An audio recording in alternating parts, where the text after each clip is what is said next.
ఇప్పుడు వచ్చే సీజన్లో మనం ఏం చూస్తున్నామంటే ఫీవర్స్ ఎక్కువగా వచ్చేస్తున్నాయి.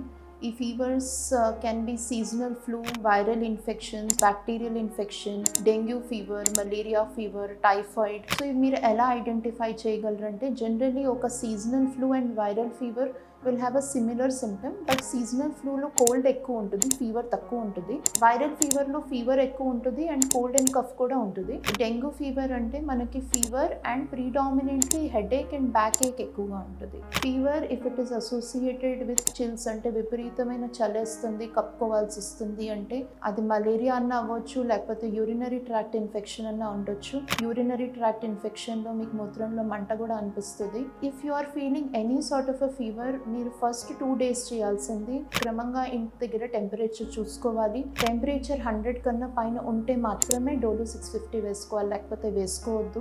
డోలోకి పారాసిటమాల్స్ కూడా వీక్నెస్ వస్తుంది. మీరు చేయాల్సింది ఇంటి దగ్గర బాగా వాటర్ తీసుకోవటం. Water should be around 3 liters per day.